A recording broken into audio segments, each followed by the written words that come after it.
Ange Postecoglou commits sackable offence as brief crisis hiatus for Tottenham ends at Man City. Welcome back to Tottenham News Today channel. Ange Postecoglou was so giddy about getting some players back that he chose not to play his best ones against the reigning champions.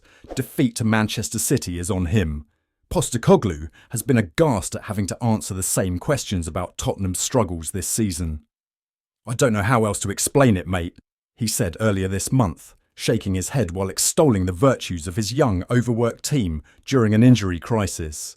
But those most extreme circumstances have abated to the point where he can afford to drop the guy who got 2 assists in their last game against Ipswich. The guy who scored a superb solo goal in that same game and has been their best player this season. And the guy who also scored and has been lauded for one of the best individual performances of the season in the aftermath. He must have quite the squad.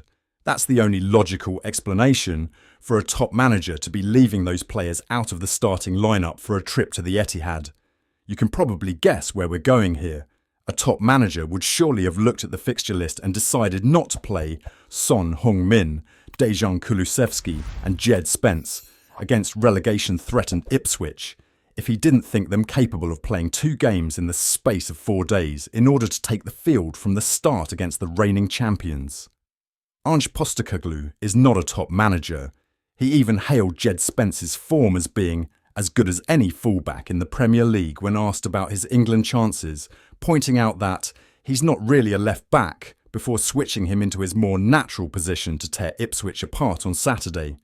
But Pedro Porro was preferred and Jeremy Doku was delighted to see him. There were at least 3 occasions when the City winger breezed past Porro, when we thought he would either have been bullied off the ball by Spence or at least matched stride for stride. It was his deflected cross that found the actual Erling Haaland unmarked in the 6-yard box to sweep the ball past Guglielmo Vicario after Destiny Udogie, whom Spence should also been playing ahead of.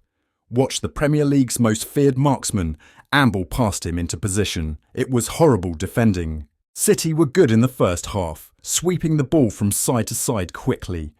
Savinho really should have scored from an excellent Doku cross and Haaland could have had a hat-trick had he not fluffed one chance and seen another well saved by Vicario.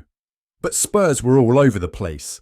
They looked like they didn't know what they were doing again, having looked like a proper team for the first time in a long time against Ipswich, just as they did for most of the second half here. Particularly after the introductions of Son, Spence and Kulusevski shortly after the hour mark. Funny that.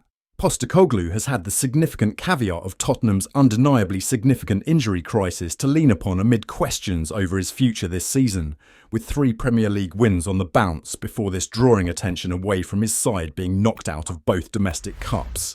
But there's no excuse for this team selection. Those 3 have played a lot of football in recent times, he said ahead of kick-off. But he's got to plan better. Wilson Odobert, James Maddison and Porro were all fit to start against Ipswich, but were saved for a trip to Manchester City. It just doesn't make sense.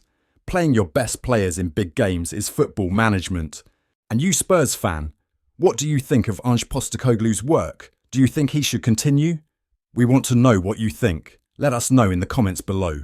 That's it for today's update. If you liked the video and want to keep up with everything Tottenham, be sure to subscribe and turn on notifications for our latest content. Remember to give this video a thumbs up and share it with other Spurs fans. Let's build our Tottenham News Today community together. Thanks for watching. And as always, come on you Spurs.